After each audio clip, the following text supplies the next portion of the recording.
C'est différent, t'es une femme et tout. Tu peux plus avoir d'enfant à partir d'un moment. On s'en fiche de Mais ça. non, mais pas du tout. Et le monde, il est méchant. Le monde, il est méchant, tu vois. Je me soucie même pas. Tu vois ou pas ce que je veux dire? Le gars, il a zéro problème dans sa vie. Tu vois ou pas ce que je veux dire? Hello tout le monde, on se retrouve aujourd'hui pour une nouvelle vidéo un peu différente de ce que je fais d'habitude. Je vais parler de la vision de la vie. Donc on a un invité aujourd'hui, mon chéri. Pour introduire un peu mon propos et pour vous expliquer pourquoi on a décidé de faire cette vidéo, c'est parce qu'on a tous les deux quand même des visions assez différentes sur le fonctionnement de notre vie, comment on souhaite régir notre vie. Et pour répondre à cette problématique, j'ai préparé des questions. On va y répondre à tour de rôle et en fait ce sera plutôt une discussion plus qu'autre chose. Première question, quelle est pour toi ta norme de vie si tu en as une? Donc comment tu imagines la vie fonctionner? Qu'est-ce que tu attends de la vie? Est-ce que toi tu as des choses bien précises qui sont prévues? À telle date tu veux qu'il y ait ça, à telle date tu veux qu'il y ait ça, ou t'es plutôt libre par rapport à ça? Comment ça, libre?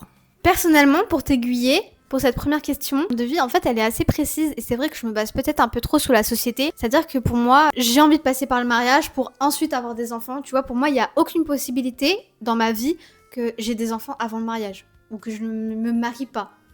C'est ce genre d'exemple, tu vois. Et aussi, c'est vraiment le fait que j'ai envie d'avoir une vie professionnelle bien rangée, que je gagne bien ma vie avant de penser au mariage, avant de penser aux enfants. Enfin, il y a vraiment un ordre précis à ma vie. Mais ça, c'est logique. C'est logique, oui. Parce que Mais- si tu gagnes pas assez, bah, tu peux pas t'occuper bien de tes enfants après, leur offrir un bon avenir, tu vois. Est-ce que c'est obligé, par exemple, d'avoir un CDI ou d'avoir un bon travail? Faut avoir une situation stable. Oui, dans ta vie, mais pour toi, tu devrais l'avoir à quel âge, à peu près? Pour toi, moi, je sais que moi, j'aimerais bien... Quand enfin, t'es prêt. Quand quand tu t'es- te sens prêt. Quand tu te sens prêt, d'accord. Ouais. Bah, tu vois, moi, je suis pas trop comme ça.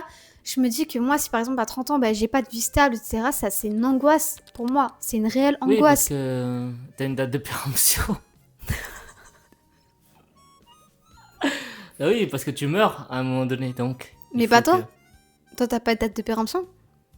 Mais non, je parle de tout le monde. Oui, mais tu me dis, oui, moi, c'est quand je me sens prêt. Alors que moi, franchement, même si je me sens pas prête à 30 ans, pour moi, il n'y a aucune autre alternative que d'avoir Oui, une parce bonne que situation. c'est différent, t'es une femme et tout. Tu peux plus avoir d'enfant à partir d'un moment. Oui. Mm. En fait, ce que tu exprimes, c'est que les femmes, elles Donc sont forcément, obligées d'avoir une vie bien dictée pour pouvoir accomplir tout ce qu'elles veulent, alors que l'homme, il a plus de liberté. Parce que on a une, comme tu dis, on a une date où, à partir d'un moment, on peut plus avoir d'enfants. La question, c'est les normes que la société impose, si toi, tu les suis ou non. Genre les normes, ça veut dire quoi les normes? Se marier après avoir un enfant et après quoi? Avoir la maison? Ouais, c'est ça. Donc, est-ce que toi, t'es plutôt à suivre cette norme ou pas? C'est ça la Non, question. pas forcément. Et t'expliques ça, comment ça? Enfin, Parce c'est que... une norme, parce qu'il y a un mode, tu dois avoir ça à un âge précis ou pas? Bah oui, c'est très bien, par Bah non, exemple, tu que... fais quand tu sens prêt, quand tu sens qu'il faut faire ça. Bah ouais, mais le problème, comme on le disait tout à l'heure, c'est que une femme, elle peut pas se permettre d'attendre trop longtemps. Les femmes, elles ont peut-être plus de pression que les hommes par rapport à ça. Oui. Ma vie, elle est toute tracée pour moi, je sais ce que je veux faire, quand je veux faire, et voilà. Alors que toi, tu te sens plus libre par rapport à ça, t'es plus suiveur, par exemple. En tant que relation, par exemple, entre toi et moi, tu te laisses porter par la relation. Alors que moi, ma relation, elle est déjà, je sais ce que je veux dans 2 ans avec toi, je sais ce que je veux dans 5 ans avec toi. Tu vois. Alors que toi, je pense que tu te laisses plus porter par la relation et... On verra. C'est ça? Ouais, Ouais. c'est ça? Ouais. Ok. Donc, pour rebondir justement sur le sujet, il y a la deuxième question qui nous dit, pour toi, c'est quoi réussir la vie aujourd'hui? Pour toi, c'est quoi? Bah, pour moi, bah déjà, c'est réussir professionnellement. Pour moi, on va dire, c'est 60% du Du coup, tu du parles taf. d'une manière générale, réussir sa vie, c'est ça? Pour tout le monde ou que pour toi? Non, pour moi. Mais quand tu dis pour toi, forcément, ça va aller pour les gens aussi. Bah, pas forcément. Bah si. Il y a des hommes ou des femmes pour qui leur but, c'est vraiment fonder une famille. Moi, mon but, avant même d'une famille, c'est réussir professionnellement parlant. Et si je ne dois pas avoir d'enfant ou si je ne dois pas me marier, il faut au moins que je réussisse professionnellement. C'est au-dessus, tu vois. D'ici que j'ai 80 ans, j'aimerais avoir réalisé quoi? J'aimerais avoir réussi professionnellement parlant. J'aimerais, oui, avoir une famille et l'avoir réussi. Mon rôle de maman, par exemple. Et surtout, j'aimerais pouvoir raconter à mes petits-enfants que j'ai fait tel voyage, que j'ai vécu ça, que j'ai vécu ci. T'es stressé, non? Bah oui, Le j'ai fait peur de pas faire toutes les choses que j'aimerais faire et de me sentir frustrée à un âge, par exemple, je vois bah, nos parents, par exemple, qui ne peuvent peut-être plus faire autant de choses qu'ils auraient pu faire à notre âge. Ouais. Et aujourd'hui, bah, c'est trop tard pour les faire. Donc j'ai un peu cette pression du temps aussi. Réussir sa vie. Ouais, c'est compliqué, hein. Franchement. Comment ça, c'est compliqué? De Toi, répondre qu'est-ce à que- cette question. Mais si je te retourne la question en mode à 70 ans, qu'est-ce que t'aimerais pouvoir raconter à tes petits-enfants? À partir du moment où tu te sens heureux, c'est bon. Que tu rends tes proches heureux, que toi tu te sens bien, que t'as un toit et que tu peux manger à ta faim, c'est bon. Pour moi, Pour toi, t'as c'est réussi. ça, réussir ta Ouais. vie? Mais bon, après, si t'as des rêves, genre en mode si t'as des passions et tout, si t'as envie de réussir dans un milieu, bah ouais, peut-être ça peut passer à travers ça. Bah, par exemple, moi, professionnellement, tu vois, c'est Voilà. un de mes buts fondamentaux. Ouais. Mais toi, par exemple, dans ton milieu, t'aimerais pas, t'as pas des rêves par rapport à ça qui ferait que tu serais heureux et tu serais reconnaissant, ou même tu pourrais dire à tes petits-enfants, ouais, j'ai réalisé ça et j'ai fait ça dans ma vie, et tu serais fier de toi. Ouais, genre, ouais, partager des émotions aux gens, c'est tout. Ça serait Oui, ça. à travers ta musique. Ouais. On a répondu à la question? Mm. Ok. Est-ce que tu crois au destin, ou alors est-ce que tu penses que c'est toi qui Moi, as je la crois au maîtrise de ta vie? Moi, je crois au destin, ouais. Par exemple, tu peux tout faire pour faire quelque chose, si ça veut pas, ben ça veut pas. Si le destin a décidé que t'allais pas réussir dans un domaine, t'auras beau te démener, Ouais, ça parce fera que, par rien. exemple- Bah oui. Et toi? Ah, moi, j'y crois absolument pas au destin. Bah si, parce que par exemple, si tu nais en Palestine, par exemple, si ton rêve c'est de faire de la musique ou quoi, tu pourras pas. Bah si, tu peux toujours déménager. Ouais, mais c'est plus dur. Bien sûr que c'est plus dur, mais ça veut pas dire que tu n'y arriveras pas. Oui, mais ton destin il change. C'est le déterminisme comme on appelle en sociaux, tu vois. Oui, mais bien sûr, mais aussi ça va déterminer aussi ce que lui il veut. Peut-être que sa condition de vie fera que ça sera peut-être plus son envie de, Oui, de voilà, réussir c'est dans ça. un milieu comme ça. Donc, quand tu nais, t'es prédestiné à quelque chose. Donc t'en es inconscient au final. Bah ouais, c'est pour ça, c'est ça le destin. Le destin, c'est un peu spirituel parce que si on parle pas de destin, on parle de déterminisme. Parce que tu nais dans un environnement bien précis qui fait que bah, tu pourras pas atteindre une certaine chose. Ouais, moi je suis pas forcément d'accord avec toi pour le coup. Le mindset en mode quand on veut, on peut, ça c'est bon. Faut l'avoir en soi, tu vois. Quand on veut, on peut. Mais il faut avoir conscience que tout n'est pas atteignable aussi, tu vois. Mais ouais, en fait, ça c'est paradoxal un peu. Bah oui, parce que en fait pour toi, ça veut dire par exemple, imaginons on rêve d'être libre géographiquement parlant, financièrement, d'accord? Ça c'est mon destin, c'est ma destinée pour toi. Le fait que j'ai pas envie par exemple de devenir patineuse artistique, Ouais. c'est parce que c'est pas mon destin, c'est pour ça que j'en ai pas envie. Oui, oui. Parce qu'au final, ça fonctionne quand même, de si on veut, on peut. En fait, la question de destin, elle est assez arbitraire. En fait, c'est déterminé à l'avance. Enfin, pas à l'avance. Mais en mode, quand on dit quand on veut, on peut, c'est plutôt un mindset. Voilà, c'est plutôt un mindset qu'il faut avoir. Quand on veut, on peut. Il faut se donner les moyens. Mais après, c'est pas toi qui décides. Dans le sens. Mais c'est un peu spirituel, hein. Mais alors pourquoi, si c'est pas la destinée par exemple d'un joueur de foot qui travaille comme un fou pour devenir professionnel, si c'est pas sa destinée, pourquoi alors il change pas? Même s'il n'arrive pas pro, il peut devenir semi-pro ou il peut être payé pour jouer au foot, tu vois. Donc, Donc ça ce peut être serait, bien aussi. ce serait ça sa destinée au final. Ouais, pour moi, il y a ça. Comme tu dis, s'il y a un déterministe c'est logique de où on vit, de quelles conditions aussi de vie on vient, mais il y a aussi beaucoup le facteur de l'envie et de la volonté. Pour moi, c'est ni aléatoire, ni le destin. On est maître de sa vie. Et si t'es maître de ta vie, il n'y a pas de destin. Bah oui, c'est ce que je dis, il y a pas de destin. Voilà, mais toi, tu dis, ah ouais, il n'y a pas de destin, mais il n'y a pas de truc aussi. Oui, t'as dit. je dis qu'il n'y a aucun des deux. La seule chose par rapport à notre vie, c'est qu'on est maître de sa vie. C'est Voilà. tout. La seule contrainte qui s'y oppose, c'est juste d'où on vient en fait et la société qui nous entoure. Ouais, moi je crois au destin quand même. Mais pour toi, vu que tu parles de destinée, tu penses que t'as un destin tout tracé? Que par exemple, tu dois vivre ça et que tu dois vivre ci et que t'as des choses vraiment que tu dois vivre dans ta vie parce que c'est le destin qui en a décidé? Ouais, Par exemple, pour toi, si on doit avoir des enfants, le destin a déjà dit combien d'enfants t'aurais? ouais. Ah ouais. Si je veux 3 enfants, bah, j'aurai 3 enfants. Ouais, c'est mais pas le destin, tu vois. C'est moi qui décide. Oui, mais le destin, c'est en mode tu contrôles pas ce qui se passe. Toi, tu crois pas. Non. Pourquoi il faudrait y Après, croire c'est une selon forme- toi? Y croire, c'est aussi une forme d'espoir. Si tu relis tout au réel, ben c'est triste. Par exemple, dans 5 ans, t'auras pas réalisé ce que t'aurais voulu avoir ou faire. Mhm. Tu vas te dire quoi? Tu vas être triste. Mhm. Alors que si tu parles du postulat que c'est le destin, ça va te réconforter. Ouais, bah, j'ai tout fait mon possible, mais au final, ça veut pas, ça veut pas. Je comprends cet aspect, mais par contre, se dire que c'est le destin, ça peut aussi avoir un effet négatif. Oui, Ça tu marche te pas. reposes sur le destin. C'est pour ça que je t'ai dit, il faut quand même avoir le mindset quand on veut, on peut. La vie va faire que soit tu te donnes les moyens ou soit tu te laisses aller. Oui, mais moi je connais des gens qui sont là en mode oui, si je dois réussir, et bah ce sera le destin, et derrière ils font rien. Mais non, il faut faire les choses. Oui, mais tu vois, il faut pas juste seulement se reposer sur le destin. Ça peut faire amalgame. Le fait de dire destin en mode tout est fait, genre tu te laisses comme ça va arriver. Mais non, c'est pas comme ça. Question suivante. Est-ce que tu penses que l'on peut changer au fil du temps ou bien on reste toujours les mêmes au fond?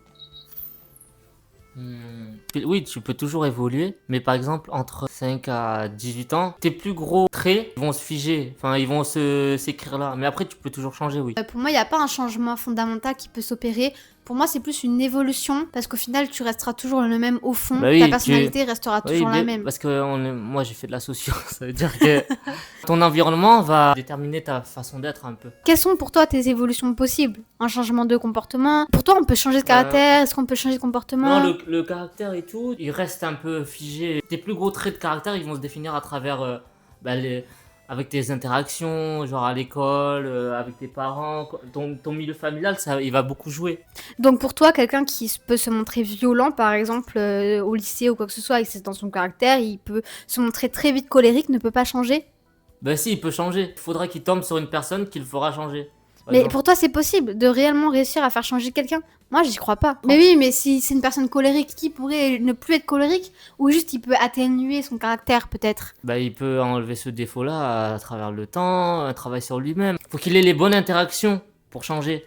S'il n'a pas les bonnes interactions, eh ben, il pourra pas changer. Par exemple, tomber sur une personne qui saura le comprendre, parce que la colère, ça se définit comment? Quand une personne ne sait pas comprendre, il va s'énerver, par exemple. Bah, s'il tombe sur une personne qui saura le comprendre, mieux interagir avec lui, eh ben, peut-être il sera moins colérique, c'est tout. Donc pour toi, si tu devais donner une réponse à cette question, c'est que oui, une évolution est possible seulement par interaction avec autrui. Eh ben oui, sinon tu peux pas changer. On est des êtres d'interaction. Bien sûr, mais au contraire, moi je pense que oui, tu peux atténuer des traits de ta personnalité, tu peux évoluer, mais pour moi, complètement aboutir à une finalité, une partie de ton caractère est complètement supprimée, pour moi c'est pas possible. Pour moi, quelqu'un qui a été colérique une vingtaine d'années de sa vie, par exemple, ne pourra pas changer fondamentalement parlant. Il aura peut-être moins d'accès de violence, mais il restera quand même la même personne. Et S'il tombe sur quelqu'un qui le fait changer de mentalité, eh ben, il pourra mieux gérer cette colère, tu vois. être bordélique, par exemple, c'est un trait de caractère. Est-ce que pour toi, on peut évoluer? Est-ce qu'on peut changer? Enfin, Un peu, ouais, oui, il y aura toujours cette partie-là en lui, mais Oui. qui corrigera un peu.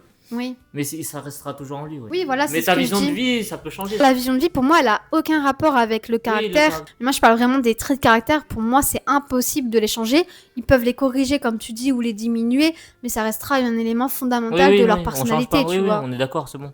Ok. Au-dessus. Qu'est-ce qui t'angoisse le plus dans ton avenir? Pas forcément dans ton avenir personnel, hein. Peut-être une question de société qui te fait peur, par exemple la fin du monde, enfin ce genre de choses, tu vois. De mourir. Mais non, je sais pas. Toi, c'est quoi? Moi, je pense que mes plus grosses peurs, déjà, c'est de ne pas pouvoir avoir d'enfants. Ah oui, c'est pas de plus avoir de toi et de plus pouvoir manger.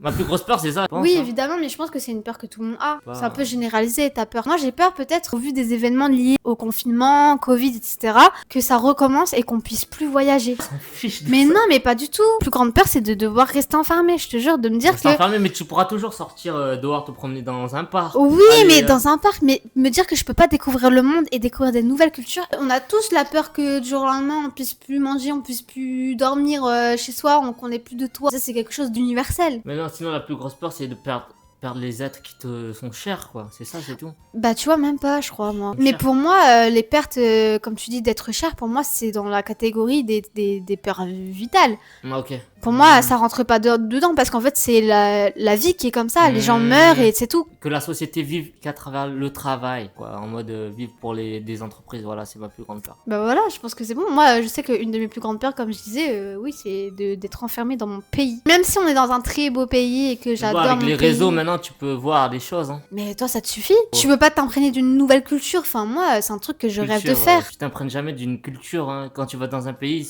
t'es plus un touriste. Tu visites la façade, tu rentres pas au cœur de la culture, hein. Pour moi, c'est hyper enrichissant, les voyages. Ça te fait Oui, grandir. voyage C'est dans ça, dans ce sens-là, que je veux. Ouais, découvrir des nouvelles choses. Tu peux découvrir des nouvelles choses à travers, je sais pas, une passion, à travers l'art, par exemple. Mon envie à moi, c'est de découvrir le monde. Donc c'est pour ça que c'est ma plus grosse peur que de ne pas pouvoir découvrir le monde. Comment trouves-tu l'équilibre entre ce que tu veux et ce que la société attend de toi? Bah c'est hyper compliqué parce que je suis vachement normée par ce que la société nous dicte. Donc avoir un bon travail, se marier, avoir des enfants, en vrai c'est des normes de société. Donc je suis pas la meilleure pour répondre à cette question parce que trouver un équilibre, bah juste en fait... Je suis hyper normée. C'est quoi la question déjà? C'est comment trouves-tu l'équilibre entre ce que tu veux et ce que la société attend de toi? Parce que moi, ce que je veux, c'est ce que la société attend de moi. Donc pour le coup, je suis vraiment pas la meilleure pour répondre à cette question, parce que je suis pas contre-courant. Mais la société, elle attend quoi de nous? Études, travail, mariage, enfant, prêt pour la maison. Ça, c'est les normes sociales. Ouais, entre ça, c'est les guillemets, normes sociales. Comme moi, je fais du son, ça serait de vivre pleinement de ça. Parce que moi, au final, moi, je voudrais des enfants. Donc t'es un peu normé. Mais de toute façon, nous sommes des êtres de reproduction. Donc, forcément, c'est ancré. Bah après, il y a des gens qui ne veulent Oui, pas qui d'enfants. ne font pas d'enfants. Mais non, moi, j'aimerais bien avoir un enfant. Pourquoi t'aimerais avoir un enfant? Pas maintenant, parce que ça me fait un peu peur et le monde, il est méchant. Le monde, il est méchant, tu vois. Ouais, mais le monde sera méchant toujours dans 10 ans. Il faut que toi, tu sois prêt pour ce monde. Moi, je suis pas prêt pour ce monde-là encore. Du coup, il faut que moi, je sois stable dans ce monde pour lui offrir un bon monde. Mais imaginons, le monde, pour toi, il est toujours pas assez bien. Tu prendrais le risque de pas en avoir? Non, on fera. T'as pas tort, c'est pas une réflexion que je me fais, peut-être un peu égoïstement, même si je veux pas des enfants de façon égoïste. C'est vraiment parce que j'ai envie d'être maman, pouvoir rendre heureux un être, tu vois. Moi, c'est pour ça que je veux avoir un enfant. Mais c'est vrai que je me fais peut-être pas la réflexion de est-ce que c'est un bon monde pour mettre au monde un être. Mais le monde, il est pas parfait, ça veut dire, même si t'es pas prêt, bah s'il faut le faire, tu le fais, quoi. Mais après, t'as pas d'obligation de le faire pour le faire. Oui, par exemple, il y a des contraintes pour les femmes. Tu auras la ménopause, tu pourras plus avoir d'enfants si... Enfin, il y a une date de péremption, entre guillemets, qui fait que t'es obligé d'avoir ce questionnement. En tant qu'homme, comment ça vient? Ben, ça vient à travers le partenaire, toi. Par exemple, si on a des hobbies ou des choses qu'on aime mais qu'on peut pas en vivre, bah... continuer à les faire malgré que ça nous donne pas de l'argent, mais à côté avoir quelque chose qui nous donne l'argent. Ouais, un truc alimentaire. Voilà. Un travail alimentaire et faire ce que tu fais à côté. Voilà, pour continuer quand même à assouvir tes passions et assouvir tes volontés. Quelles sont les valeurs qui guident tes choix de vie? Tes choix de vie? Oh là là. Premièrement, faire les choses que t'aimes profondément. Ben, déjà, ne jamais trahir tes principes. Pour moi, une des valeurs fondamentales, c'est de ne pas profiter du malheur des autres pour grandir de mon côté. Jamais je serai là pour blesser quelqu'un pour avoir ce que je veux. Digne, quoi. Et être loyal aussi un peu en partie avec toi-même. Ne jamais te soumettre à quelqu'un. Par exemple, si tu dois faire un truc pour une entreprise ou des supérieurs te manquent de respect, si tu manques de respect, ciao. Par exemple, une des valeurs pour moi fondamentales aussi, c'est de ne pas me déguiser. Dans le sens que je parle avec quelqu'un et pour lui faire plaisir, que je sois bien vue de sa part. Faire les faux culs, là, les lèche-culs avec les supérieurs. D'être en accord avec quelqu'un qui a par exemple des avis politiques complètement divergents avec les miens et d'être là en mode d'acquiescer parce que j'ai pas envie qu'il me voie d'une mauvaise façon ou j'ai peur d'être jugée. Bah non, absolument pas, jamais je serai comme ça. Que dirais-tu à ton toi plus jeune sur la vie? Le monde est méchant. Moi, pour répondre à cette question, ce que je dirais à la moi d'il y a 10 ans, c'est que tu ne resteras pas enfermé dans tes traumatismes. L'idée que je me faisais de moi plus tard, c'était renfermer sur moi-même, seule, sans but, être totalement perdue. Et au final, maintenant, non, je ne suis pas perdue, je le suis plus. J'ai trouvé ce qui m'anime, j'ai trouvé ce que je veux, je sais ce que je vaux. J'ai trouvé les solutions à mes questions d'il y a 10 ans. Franchement, je me prenais pas la tête déjà. Et que de toute façon, t'es tout seul sur ton bateau, quoi. Et que tu t'en fous de la vie des gens. Parce que pour toi, ça a été un frein dans ta vie, la vie des autres? Mais non, même pas. Peut-être croire en tes rêves ou croire en toi, je sais pas. Croire en tes rêves, mais avant, je faisais même pas de son. Bah, peut-être dire que tu vas trouver un sens à ta vie. Je me souciais même pas. Tu vois ou pas ce que je veux dire? Le gars, il a zéro problème dans sa vie. Tu vois ou pas ce que je veux dire? Ouais. À cet âge-là, avant que tu trouves la musique, t'avais pas une envie professionnelle, par exemple? Même pas, je te jure, je m'en foutais. Mais pourquoi t'as fait du social, alors? J'allais en sociaux parce que j'aimais bien étudier les sociétés, l'humain, ouais, la psychologie, mais sans perspective d'avenir. Mais par exemple, si t'avais pas trouvé la musique, t'aurais fait quoi? Bah c'est ça le truc, c'est pour ça, moi, je crois au destin. Enfin, l'humain, il trouvera toujours un truc qui l'animera, quoi qu'il arrive. Genre, quand je dis quelque chose qui vous anime, ça peut être même le fait de sortir avec ses potes, sa famille. Ok. Tu vois ou pas? Ouais, je vois. Voilà. Dernière question et top pour conclure la vidéo. Ça fera une petite synthèse de tout ce qu'on a dit. Quelle est ta définition personnelle de réussir sa vie? Moi, je vais répondre très rapidement, mais pour moi, réussir sa vie, c'est accomplir tes envies, en fait, accomplir tes rêves. Et pour moi, mes rêves, bon, elles sont peut-être un peu normées par rapport à la société. C'est vrai que j'ai des envies pas très extraordinaires. Pour moi, réussir ma vie, c'est avant toute chose, que ça soit n'importe qui, je pense, même si on n'a pas les mêmes envies dans la vie, c'est accomplir et rester fidèle à tes envies. Et aussi, pour moi, réussir sa vie, c'est rendre heureux les personnes que tu aimes. Moi, je pense à ma sœur, je pense peut-être même à mes futurs enfants. Pour moi, ce serait un échec que de faillir à cette mission. Ouais, moi je suis d'accord avec toi, hein. Rendre fier tes proches, te rendre fier toi en fait déjà. Donner le maximum pour accomplir tes rêves, que ça soit professionnel ou personnel. Donner le meilleur de toi-même. Mais qu'est-ce qui te rendrait fier, par exemple? Moi, je les ai nommés. Pouvoir vivre de ma passion, si j'ai des enfants plus tard, pouvoir leur offrir un avenir Serein. ouais, serein. Réussir sa vie, c'est vaste, c'est propre à chacun. Par exemple, si toi, pour toi c'est ça, ben pour un autre, ce sera pas ça. Quand on dit se satisfaire du minimum, tu vois, ça peut paraître péjoratif. Mais par exemple, dans d'autres pays, nous, on a la chance d'avoir un toit, de manger à notre faim. Mais dans d'autres pays, par exemple, ils meurent de faim, ils vivent la guerre. Ça veut dire se satisfaire de ce qu'on a. T'es d'accord ou pas? Oui, je suis d'accord. Il Il faut pas rester à rien faire et se laisser aller ou se laisser couler. Parce qu'on a la chance de pouvoir évoluer alors que d'autres Voilà. ne peuvent pas. C'est ça. Mais par exemple, quand on subit des échecs, de savoir relativiser pour mieux repartir après. Putain, c'est quoi ces messages d'espoir là? Je pense qu'on a bien répondu à toutes les questions. Si vous avez des questions, si vous voulez interagir avec nous, même si vous voulez rebondir sur des propos qu'on a tenus, faites-le avec plaisir en commentaire, on pourra vous répondre. Si vous avez des idées de vidéos qu'on pourrait faire ensemble, n'hésitez pas à nous le dire aussi en commentaire. Je vous dis à une prochaine vidéo, on se retrouve très vite et je vous dis bye. Ciao. Tu fais la main?